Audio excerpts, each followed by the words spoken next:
المعصومين المظلومين المنتجبين المنتخبين. أما بعد فقد قال الله سبحانه تبارك وتعالى في قرآنه المجيد وفرقانه الحميد وقوله الحق بالحق. بسم الله الرحمن الرحيم. الذي خلق الموت والحياة ليبلوكم أيكم أحسن عملا. صلوات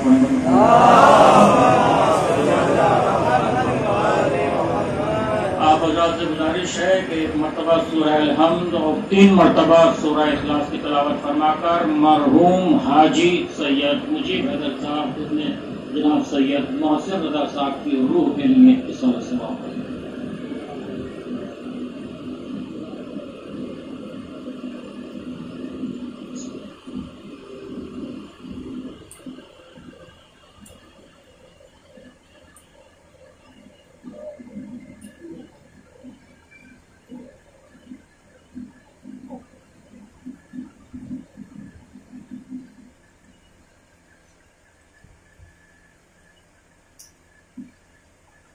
مجلس منسوب ہے اصالہ ثواب سے،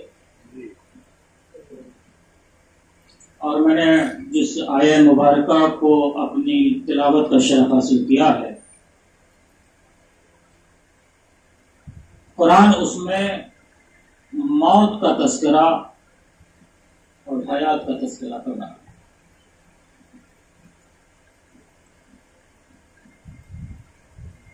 موت دنیا میں کچھ لوگوں کی نگاہ میں ہلاکت ہے کہ انسان اس دنیا میں آیا، چند سال اس دنیا میں رہا اور چلا گیا اور ختم ہو گیا اور فنا ہو گیا. کچھ لوگوں کی نگاہ میں یہ ہے کہ انسان مرتا نہیں ہے بلکہ اس ظاہری مرنے کے بعد بھی وہ زندہ رہتا ہے. باتیں دونوں کی صحیح ہیں، فکریں دونوں کی صحیح ہیں،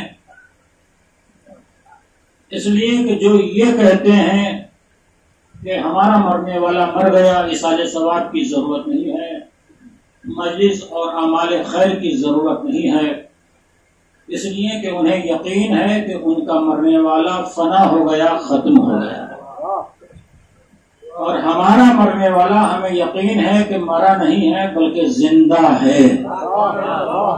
اور اس کی سب سے بڑی دلیل یہ دیتا ہوں کہ اگر مرنے والا زندہ نہ ہوتا تو قبر میں لٹانے کے بعد یہ نہ کہا جاتا کہ اسماء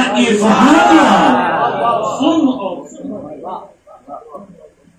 وقت نہیں ہے، ورنہ دنیا نے کیا کہا موت کے اوپر اور کیا ریسرچ کی ہے اور کیا سلسلہ چل رہا ہے اس وقت دنیا کا، وہ بیان کرتا، لیکن ٹائم نہیں ہے. آیت کے صرف 2 لفظ آپ کے سامنے رکھ رہا ہوں. ایک موت ہے اور ایک کیوں آتی ہے، بس یہ 2 لفظ ذہن میں رکھیے. حدیث متواترہ جو علماء عالم اسلام نے لکھی ہیں معتبر کتابوں میں، کہ سرکار دو عالم نے ارشاد فرمایا من مات علی حب آل محمد مات شہیدا، من مات علی حب آل محمد مات تائبا، من مات علی حب آل محمد مات مغفورا. جس کے دل میں محبت اہل بیت اطہار ہے تو وہ زندہ ہے، جس کے دل میں محبت اہل بیت اطہار ہے اگر وہ اس دنیا سے گیا تو توبہ کیا ہوا اس دنیا سے گیا. من مات علی حب آل محمد مات مغفورا. جس کے دل میں محبت اہل بیت اطہار ہے اگر وہ اس دنیا سے جاتا ہے تو مغفرت کیا ہوا جاتا ہے. سرکار یہ تو شہادت کی موت ہے، یہ تو جنت کی موت ہے. رسول نے کبھی مشن تنہا نہیں چھوڑا. رسول نے آواز دی من مات علی بغض آل محمد مات کافرا.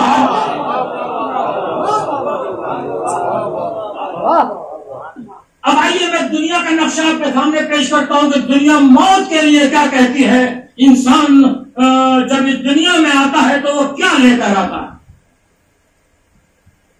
کسی بھی فرقے سے تعلق رکھنے والا انسان ہو جب اس دنیا میں آئے گا تو کیا لے کر آئے گا. وہ دو چیزیں لے کر آئے گا، بہت جلدی جلدی آپ تک بات کو پہنچانا ہے. دو چیزیں لے کر آئے گا، ایک جسم لے کر آئے گا اور ایک روح لے کر آئے گا. توجہ چاہتا ہوں، جسم اور روح کے اتصال کا نام زندگی ہے. مجھے محسوس ہونا چاہیے کہ میں کہاں پڑھ رہا ہوں. جسم اور روح کے اتصال کا نام زندگی ہے، روح کے انقطاع کا نام موت ہے. اور آسان کہوں گا کہ ایک بچی کے بات پہنچے. جسم ظاہر ہے، نظر آ رہا ہے، دکھائی دے رہا ہے. روح غائب ہے، نظر نہیں آ رہی، مگر پوری دنیا کے انسانوں کو یقین ہے کہ روح کا وجود ہے.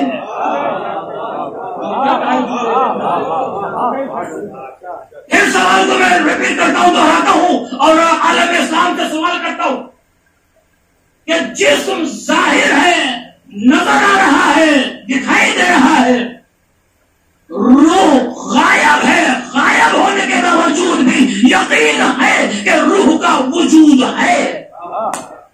اب میرا سوال یہ ہے کہ اس ظاہر کی زندگی غائب کی وجہ سے ہے.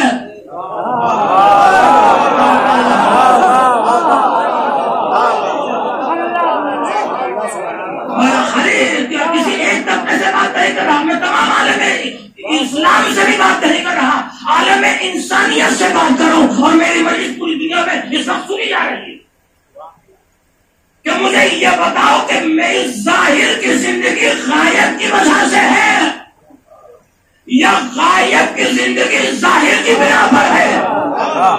تو دنیا کا ہر صاحب فہم شخص یہی کہے گا کہ اس ظاہر کی زندگی غائب کی وجہ سے ہے. جب ہمارا چھوٹا سا جسم بغیر غائب کے زندہ نہیں رہ سکتا تو اتنی بڑی کائنات.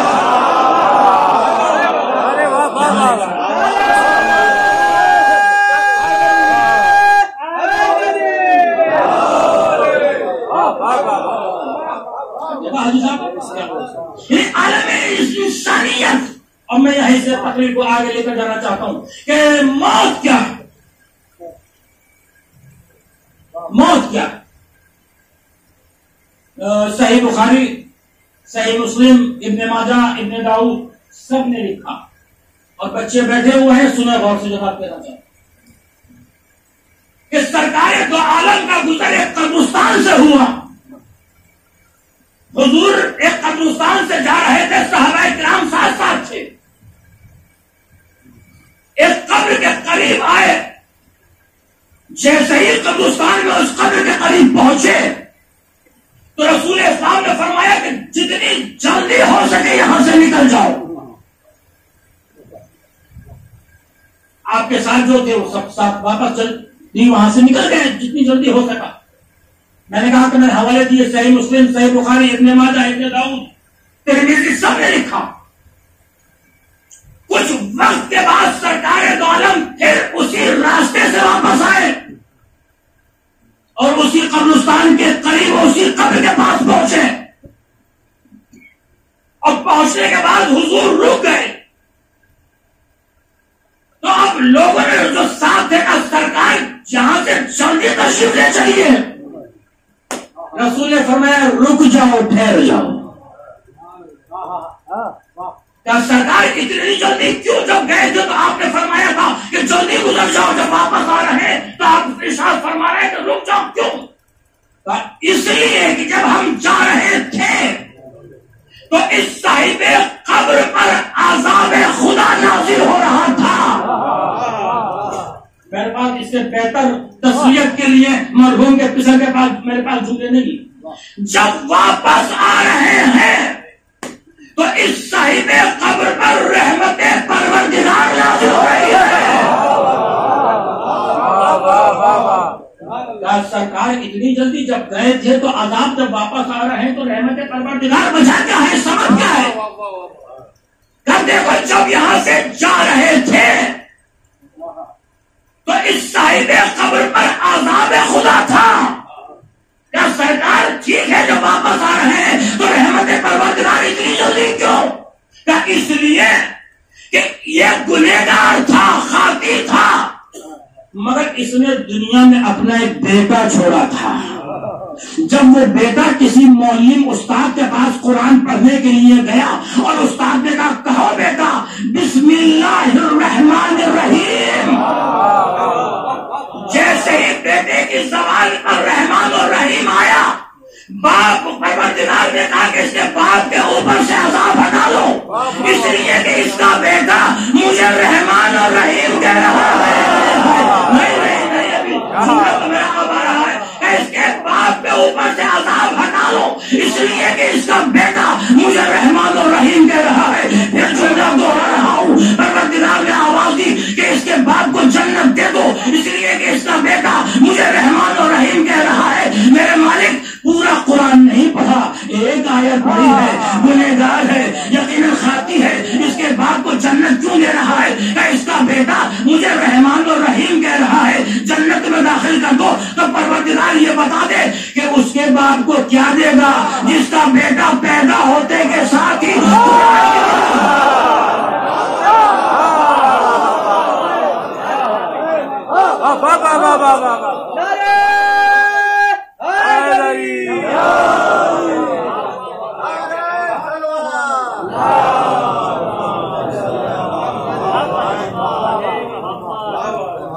پھر عالم انسانیت سے بات کر رہا ہوں، پھر عالم انسانیت سے بات کر رہا ہوں. جاؤ کسی بھی فرقے سے تعلق رکھنے والا انسان، کسی بھی مسلک کو ماننے والا ہو، جسے چاہو اسے مانو، جسے چاہو اسے اپنا ہاتھی تسلیم کرو. ہم کسی کے لیے مجبور نہیں کرتے. پوری دنیا کے مذاہب کو چیلنج کر رہا ہوں، چاہے وہ کسی بھی فرقے سے تعلق رکھنے والا انسان ہو، کہ جسے تم چاہتے ہو اسے اپنا ہادی، رہبر، قائد، خلیفہ، جانشین، امام مانو، مگر ایک بات کا خیال رکھو کہ جسے تم مان رہے ہو آیا اس نے تمہاری مشکل میں آنے کا وعدہ کیا ہے؟ نہیں، بات نہیں پہنچی جو بات کہنا چاہتا ہوں. آپ جسے چاہو اسے مانو، ہم نہیں کہتے کسی کے لیے مجبور نہیں کرتے، جسے آپ چاہے اسے مانے، مگر ایک بات کا خیال رکھ لیجئے کہ جب مشکلیں آئیں تو یہ دیکھیے کہ اس نے یہ کہا ہے کہ جب تم مشکل میں آؤ گے تو میں تمہاری مدد کروں گا. بات پہنچانا چاہیے. میں نہیں کہتا کہ آپ علی کو مانیے، کس کو مانیے، مجھے تو ایک بات بتا دیجئے اور یہ یاد رکھیے کہ مشکلیں زندگی میں نہیں آئیں گی. اصل جو مشکلیں ہیں وہ مرنے سے شروع ہوگی.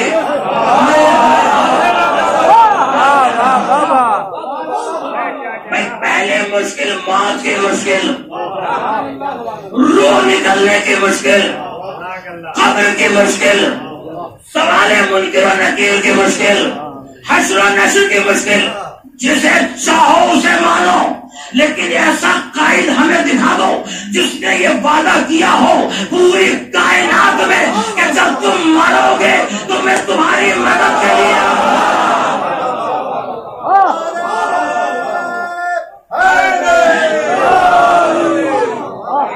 پوری کائنات میں مجھے کوئی ایسا مسلک دکھا دو کہ جس نے یہ کہا ہو کہ جب تمہاری روح نکلتی ہوگی تو میں تمہاری مدد کے لیے آؤں گا، سوائے علی ابن ابی طالب کے، جس نے آواز دی کہ جب تم مرو گے تو ملک الموت بعد میں آئے گا، میں پہلے آؤں گا. کیا کہنا اس ذات گرامی کا. ہم ایسے قائد کو تسلیم کرتے ہیں، مانتے ہیں، اس لیے کہ یہ اللہ کی طرف سے ہادی بن کر آئے ہیں، اللہ کی طرف سے. اب میرا چونکہ مزاج ہے کہ قرآن آیات تقریر میں میری آتی ہے، تو ہدایت کے 4 مرکز ہیں، 4 سینٹر، 4 ارکان ہیں ہدایت کے. اللہ ہادی، رسول ہادی، کعبہ ہادی، قرآن ہادی. اگر قرآن پر نگاہ ہے تو میرے ساتھ چلیں گے. سب سے پہلے اللہ ہدایت کرتا، توجہ کیجیے گا، اور قرآن سے آپ تک بات کو پہنچا رہا ہوں. آئیے قرآن سے پوچھیے کہ کیا اللہ ہدایت کرتا ہے؟ تو قرآن آواز دے گا یہدی اللہ من یشاء الی صراط مستقیم. میں وہیں آؤں گا جہاں مجھے آپ کے ذہنوں تک بات کو پہنچانا ہے. مجھے مثال معلوم ہے. اللہ ہدایت کرتا ہے، جس کی چاہتا ہے اس کی ہدایت کرتا ہے. اللہ ہادی ہو گیا قرآن سے. اب رسول ہادی، انکا لا تہدی الی صراط مستقیم، میرے حبیب تم ہدایت کرنے والے ہو صراط مستقیم کی طرف. میں نے کہا کہ اس طرح سے سنا کیجیے جو قرآن کا ذوق و شوق رکھنے والے ہیں انہیں متوجہ. میرے رسول تم ہدایت کرنے، دو ہادی ہو گئے، اللہ ہادی قرآن سے اور دوسرا رسول ہادی. تیسرا کعبہ ہادی. کعبہ ہدایت کرتا ہے. قرآن نے کیا کہا؟ سورہ آل عمران تیسرا سورہ، اِنَّ اول بیت وضع للناس للذی ببکۃ مبارکا وہدی للعالمین. یہ جو کعبہ ہے یہ انسانوں کی ہدایت کے لیے بنایا ہے. انسان اس سے ہدایت حاصل کرتے ہیں. کعبہ ہادی ہو گیا، اللہ ہادی، رسول ہادی، کعبہ. اب قرآن ہادی، قرآن ہدایت کرتا ہے ہمارے. الف لام میم ذالک الکتاب لا ریب فیہ ھدی للمتقین. خاموش ہو گیا. 4 دلیلیں میں نے قرآن سے دی آپ کی خدمت میں ہیں. اب ذرا بیدار ہوئیے. اللہ ہادی، رسول ہادی، کعبہ ہادی، قرآن ہادی. اور وہ بھی قرآن سے میں نے آیتیں پیش کی ہے آپ کی خدمت میں. جسے چاہو اپنا امام مان لو، جسے چاہو امام مان لو، ہماری طرف سے آزادی ہے. جسے چاہو رسول کا جانشین تسلیم کر لو، مگر یہ دیکھنا کہ یہ 4 ہدایت کے مرکز ہیں. جسے تم مان رہے ہو اس کا رشتہ ان سے ہے یا نہیں؟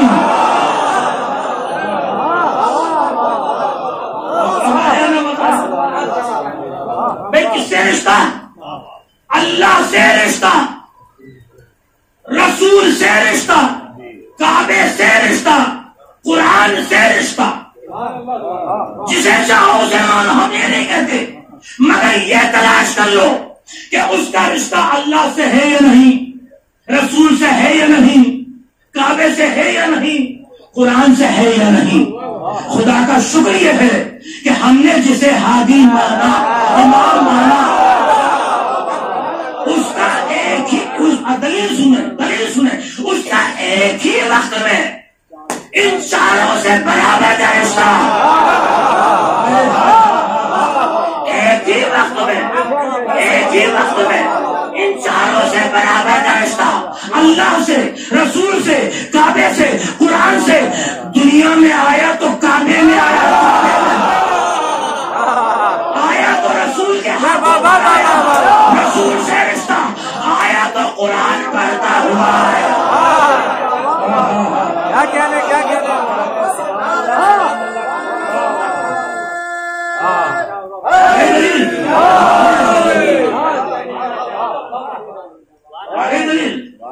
پھر دوسری دلیل سنیے، اور وہ بھی قرآن سے سنیے. آیت آپ نے بڑی مشہور سنی ہوگی، فَإِذَا سَوَّيْتُهُ، نتیجہ میں آیا ہوگا، فَإِذَا سَوَّيْتُهُ وَنَفَخْتُ فِيهِ مِنْ رُوحِي. تقریر وقت میں ختم ہو جائے گی. وَنَفَخْتُ فِيهِ مِنْ رُوحِي. دیکھو جب میں آدم کو بنا لوں، سوار لوں، تو کیا فوراً سجدہ کرنا؟ نہیں. اگر فوراً سجدے کا حکم دیتا تو بت پرستی ہو جاتی. قرآن کو غور سے پڑھا کیجیے.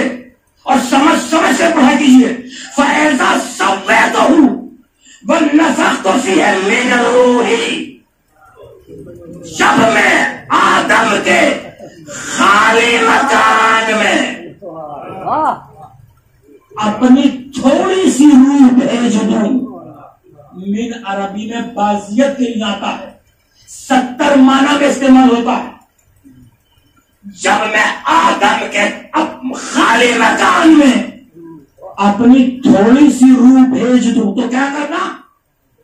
فَقَعُوا لَهُ سَاجِدِينَ، تو فوراً سجدے میں چلے جانا. اب یہاں علماء مفسرین نے لکھا کہ ٹھیک ہے شیطان نے سجدہ نہیں کیا تھا، نہ کرے. اگر ملائکہ کچھ دیر رکتے اور سجدے میں جاتے تو وہ فرما بردار تھے یا نہ فرما بردار؟ تمام مفسرین نے لکھا کہ چونکہ آیت میں فا ہے فا، تو وہ کام بلا فصل ہوتا ہے. جہاں بھی فے آ جائے وہ کام بلا فصل ہوتا ہے. تو قرآن سے دلیل مل گئی کہ جہاں فے آئے وہ کام بلا فصل کرو. رسول نے اس لیے فرمایا تھا من کنت مولاہ فہذا. اب دلیل سن لو کہ کیا کہا کہ دیکھو جب میں آدم کو بنا لوں، آدم کا پتلا اللہ نے بنا لیا وہ بشر بن گئے اور فوراً سجدے کا حکم نہیں دیا. جب میں اس میں اپنی تھوڑی سی روح بھیج دوں تو تم سب سجدے میں چلے جانا. یا اللہ تم نے آدم کو بنا لیا سنوار لیا، اسی وقت سجدے کا حکم دے دے. آواز قدرت آئی خاموش، خالی مکان ہے، خالی مکان کو سجدہ نہیں کراتا. میری منزل فکر کہاں ہے؟ میری منزل فکر کہاں ہے؟ قرآن سے یہ دلیل مل گئی، قرآن سے یہ ہمیں قاعدہ مل گیا کہ خدا خالی مکان کو سجدہ نہیں کراتا جب تک اپنی روح نہ بھیج لے. یا اللہ یہ خانہ کعبہ جو ابراہیم اور اسماعیل نے بنایا ہے سجدے کا حکم دے دے. آواز آئے کہ خاموش، جب میں 13 رجب کو اپنی روح بھیج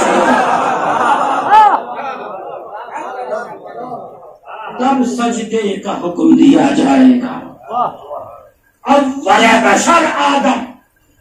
بس تقریر میری سمجھ گئی کیونکہ مجلس احسان ثواب تھی، وقت کا تقاضا بھی نہیں ہے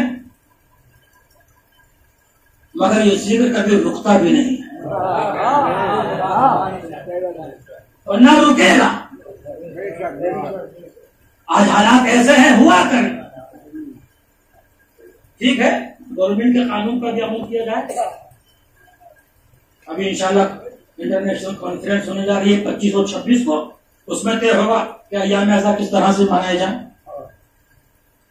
اس لیے کہ یہ ذکر وہ ہے جو کبھی ایک جملے میں سمیٹ کر کہہ دوں کہ یزید تھا حسین ہے. ایک جملہ لو میں نے آیت جو پڑھی تھی اس کا ترجمہ ہی رہ گیا. ترجمہ مکمل کر دوں بات کو مکمل تمام. الذی خلق الموت والحیات، اللہ وہ ہے جس نے موت اور حیات کو خلق کیا ہے. تقریب میری اب شروع ہوئی تھی. آپ لوگ اسلوب قرآن دیکھیں، قرآن کا طرز تکلم دیکھیں کہ اللہ نے جہاں موت کا تذکرہ کیا ہے وہیں حیات کا تذکرہ کیا ہے، اور وہ بھی لفظ خلق کے ساتھ کہ ہم نے موت اور حیات کو خلق کیا. کیوں خلق کیا؟ موت اور حیات کو بتاتا ہے. موت اور حیات کو خلق کرنے کی یہ بھی قرآن بتائے گا کہ ہم نے موت دی، حیات دی، مارا، موت دینے کے بعد زندہ کیا اور زندہ کیا جائے آدم سے وجود میں لے کر آیا. پروردگار تو نے موت اور حیات کیوں دی ہے؟ لِيَبْلُوَكُمْ أَيُّكُمْ أَحْسَنُ عَمَلًا. یہ لام بتا رہا ہے، یہ لام علت ہے. اس لیے موت اور حیات کو خلق کیا تاکہ ہم یہ دیکھیں کہ تم میں اچھا عمل کون کر رہا ہے. پھر میں نے کہا کہ قرآن کی نزاکت کو آپ دیکھیں. قرآن نے یہ نہیں کہا کہ ہم نے موت اور حیات کو اس لیے خلق کیا تاکہ ہم یہ دیکھیں کہ تم میں زیادہ عمل کون کر رہا ہے. زیادہ عمل نہیں، قرآن نے یہ کہا کہ ہم نے یہ دیکھنا چاہتے ہیں کہ تم میں بہترین عمل کون کر رہا ہے. زیادہ عمل کی پرواہ نہ ہو. لاکھوں سجدے بے یقینی کے بیکار ہیں، ایک سجدہ یقین کے ساتھ کامل ہے. قرآن نے یہ کہا کہ ہم نے موت اور حیات کو اس لیے خلق کیا تاکہ ہم یہ دیکھیں کہ تم میں اچھا احسن عمل، عمدہ عمل، بہترین عمل کون کر رہا ہے. لوگ اس فکر میں ہیں کہ جتنا زیادہ عمل ہو جائے، لیکن قرآن نے یہ معیار نہیں بنایا. قرآن نے یہ کہا کہ ہم یہ دیکھنا چاہتے ہیں کہ تم میں اچھا عمل کون کر رہا ہے. عمل کم ہو لیکن اچھا ہونا چاہیے. اب دلیل دے دوں 2 جملوں میں. 40 زیادہ ہے یا 1 زیادہ ہے؟ ایک کے مقابل پر 40 زیادہ ہے یا 1 زیادہ ہے؟ 40 زیادہ ہے نا، تو 40 انگوٹھیاں گئیں، کوئی آیت نہیں آئی. 1 انگوٹھی گئی، ولایت کی آیت آ گئی. نہیں، جملہ سنیں، اکثر و عمل اور احسن و عمل، یہ زیادہ عمل نہیں، بہترین عمل، اچھا عمل ہونا چاہیے. لشکر یزید میں رہ کر زندگی بھر نمازیں پڑھتے رہو، روزے رکھتے رہو، سجدے کرتے رہو، حج کرتے رہو، کچھ نہیں ہوگا. حسین کی بارگاہ میں حر بن کر قربان ہو جاؤ. یزید کے دربار میں کیا ہے؟ اکثر و عملہ. حسین کی بارگاہ میں کیا ہے؟ احسن و عملہ. حسین فخر آدم کا نام ہے. سمیٹ دیا میں نے تقریر. تمام انبیاء کے فضائل کی میراث علی. مولا کائنات ازبر ابن نباتہ سے روایت ہے، بیچ میں ایک بات آ گئی. بڑا معتبر صحابی ہے مولا کائنات کا. مولا کائنات کو کے ممبر پر خطبہ ارشاد فرمایا، ذرا دیکھیں علی کی نگاہ کہاں تک ہے. مولا نے فرمایا، ایھا الناس فی زمان یتحنن والفتنة والفاحشة. خطبے کا ایک جملہ آ رہا ہے، جب سنیں اور اپنے مولا کے اس عمل کو پہچانے کے مولا کیا چاہتے تھے. ایک زمانہ وہ آئے گا کہ جب بد کرداریاں عام ہوں گی، بدکاریاں عام ہوں گی. ایک جملے کے لیے پورے خطبے کا جلدی ترجمہ کر رہا ہوں. ہر صاحب عزت اپنی عزت کو خطرے میں دیکھے گا. یہ وہ زمانہ ہوگا کہ ہر تاجر اس زمانے کا نہ ناپنے میں عدل کرے گا، نہ تولنے میں عدل کرے گا. اور پھر مولا نے فرمایا کہ یہ وہ زمانہ ہوگا کہ تو حج لغیر اللہ، حج اللہ کے علاوہ کیا جائے گا. کسی نے کہا مولا حج اللہ کے علاوہ ہوگا، کیا مطلب ہے؟ کہا اللہ کے علاوہ حج کا مطلب یہ ہے کہ مالدار جائیں گے سیر و تفریح کے لیے، متوسط جائیں گے تجارت کے لیے، فقیر جائے گا کھانے کے لیے.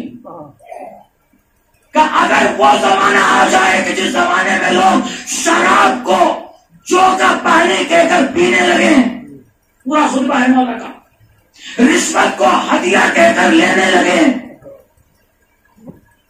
اور بڑی علامتیں بتائی میرے مولا نے. اس کے بعد ارشاد فرمایا کہ اگر وہ وقت آ جائے تو تم دیکھو گے کہ موتیں ایسے وقت میں اچانک ہونے لگیں گی.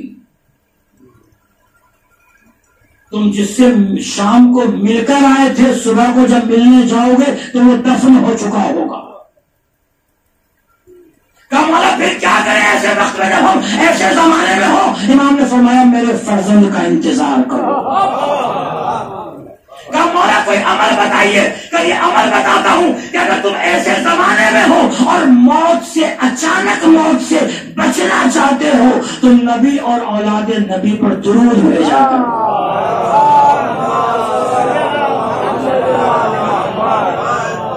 سمجھ دیا میں نے، حسین وارث انبیاء کا نام، مصائب انبیاء سمٹ کر آئے تو حسین۔ آج دنیا حسین کا نام لینے میں فخر محسوس کرتی ہے، کیوں؟ آج یزید کہاں ہے؟ جو باطل ہوتا ہے اس کا نام و نشان بھی ختم ہو جاتا ہے، جو حق پر ہوتا ہے وہ قیامت تک باقی رہتا ہے۔ آج پوری دنیا میں حسین حسین کی آوازیں آ رہی ہیں، کیوں نہ ہو؟ رسول اسلام مسجد میں تشریف فرما ہے۔ یہ یاد رکھیے کہ جب کوئی اہل بیت اطہار کا چاہنے والا، ماننے والا اس دنیا سے جاتا ہے تو اس کی روح اس طرح سے قبض ہوتی ہے کہ ملک الموت جب روح قبض کرنے کے لیے آتے ہیں تو روایتوں میں ہے کہ شہزادی کونین اس مرنے والے کے سرہانے آ جاتی ہے۔ ملک الموت پوچھتے ہیں شہزادی کا اجازت ہے کہ ہم اس مرنے والے عزادار کے روح قبض کریں؟ شہزادی فرماتی ہیں کہاں سے روح قبض کرو گے؟ تو ہم چاہتے ہیں کہ پیروں سے روح قبض کریں۔ شہزادی فرماتی ہے پیروں سے روح قبض نہ کرنا، اس لیے کہ اس میں قدموں سے چل کر یہ میرے لال حسین کی مجلس میں جاتا تھا۔ پھر ملک الموت پوچھتے ہیں شہزادی بتائیے پھر ہم اس کی روح کہاں سے قبض کریں؟ کیا سینے سے روح قبض کریں؟ شہزادی فرماتی ہیں سینے سے روح قبض نہ کرنا، اس لیے کہ سینے پر ماتم کا نشان موجود ہے۔ پھر ملک الموت پوچھتے ہیں شہزادی کا اجازت ہے کہ آنکھوں سے روح قبض کرے؟ کہ نہیں، آنکھوں سے روح قبض نہ کرنا، اس لیے کہ انہیں آنکھوں سے نکلے ہوئے آنسو میرے رومال میں اب بھی موجود ہیں۔ جاؤ جنت میں جاؤ، فلاں درخت سے پھول لے کر آؤ، اس عزادار کو سنگھا دو، خوشبو بن کر اس کی روح اس میں سما جائے گی۔ یہ ہے آپ کا مرتبہ، یہ ہے عزادار کا مرتبہ، یہ ہے حسین پر رونے والوں کا مرتبہ۔ کسی نے پوچھا مولا جب مجلس ہو رہی تھی عزادار رو رہے تھے، امام نے اپنے صحابی ابو بصیر سے کہا ابو بصیر تو رو نہیں رہا، گریہ نہیں کر رہا، میرے چت کے مسائل ہو رہے ہیں۔ اس نے آنکھوں سے آنسو دکھائے، کہا مولا یہ رومال میں آنسو موجود ہے۔ امام نے فرمایا ابو بصیر اس طرح سے نہیں بلکہ اس طرح سے رویا کر جس طرح سے جنت میں دادی فاطمہ چیخیں مار مار کر روتی ہے، واہ علیہ واہ عباسہ واہ حسینہ۔ بس اسی کو یہ سننا تھا، ہم نے کہا لانا چاہتا تھا۔ مخاطب میں ہے مرتبہ پہچانیے، آپ اپنا مرتبہ پہچانیے۔ رسول اسلام کے ایک زانو پر امام حسن ہے، ایک زانو پر امام حسین ہے۔ رسول اسلام نے امام حسن کے ہاتھوں کو چومنا شروع کیا، امام حسین کو یہ تمنا ہوئی کہ نانا میرے ہاتھوں کو چومے، لیکن رسول نے حسین کے ہونٹ نہیں حسین کے گلے کا بوسہ۔ 3 مرتبہ یہ کیفیت ہوئی کہ حسین چاہتے تھے کہ نانا میرے ہاتھوں کو چومے، لیکن رسول نے حسین کے ہونٹ نہیں حسین کے گلے کا بوسہ لیا۔ حسین نے نانا سے کچھ نہیں فرمایا، بیت الشرف میں آئے آواز دی اماں، نانا نے بھیا حسن کے ہاتھ چومے ہیں، میرے گلے کا بوسہ لیا۔ متوجہ ہو گئے، مجلس تمام ہو رہی ہے۔ اس آواز گریہ کا سوال مرحوم کے روح کے لیے ادا ہوتا ہے، مرحوم کے درجات بلند ہو جائے ہیں۔ ہاں عزیزو، رسول اسلام بیت الشرف میں تشریف لائے، آواز ام ایمن ذرا علی کو بلا کر لاؤ۔ علی آئے، کہا علی فاطمہ کا بازو تھام لو۔ کہا کیا بات ہے؟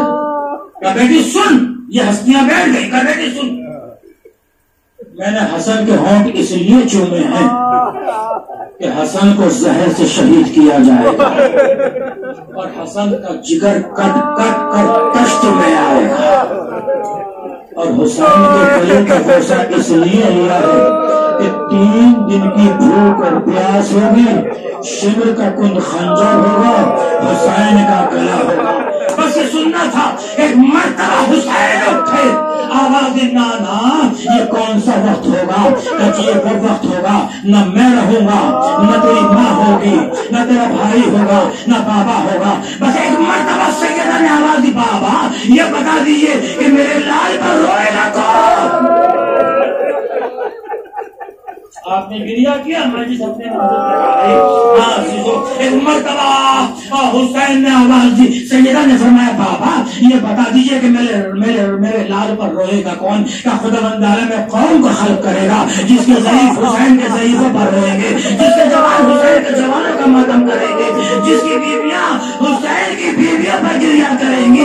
بس یہ سننا تھا۔ ایک مرتبہ حسین اٹھے، نانا کے سامنے آ کر کھڑے ہو گئے، آواز دی نانا آپ میرے رونے والوں کو کیا دیں گے؟ بیٹا میں شافع محسن ہوں، تیرے رونے والوں کی شفاعت کروں گا۔ حسین آگے بڑھے، ایک مرتبہ باپ کے سامنے کھڑے ہو گئے، آواز دی بابا آپ میرے رونے والوں کو کیا دیں گے؟ بیٹا میں ساقی کوثر ہوں، سب سے پہلا جام تیرے رونے والوں کو دیا۔ بس یہ سننا تھا۔ حسین آگے بڑھے، ماں کی گود میں آ کر بیٹھ گئے، آواز دی اماں آپ میرے رونے والوں کو کیا دیں گی؟ بس سیدہ نے ایک آواز دی بیٹا یہ دکھیا ماں تیرے رونے والوں کو کیا دے سکتی ہے؟ جب محشر بقا ہوگا اور سیدہ اپنے بالوں کو بکھرا دے گی، فریاد کرے گی اے پروردگار جب تک حسین کا رونے والے جنت میں نہ چلے جائے فاطمہ نہیں جا سکتی۔ کسی نے امام سے پوچھا مولا یہ بتائیے کہ جب فاطمہ محشر میں آئے گی تو عالم کیا ہوگا؟ تو آواز آئے گی اہل محشر اپنی آنکھوں کو بند کر لو، اس لیے کہ فاطمہ گزر رہی ہے۔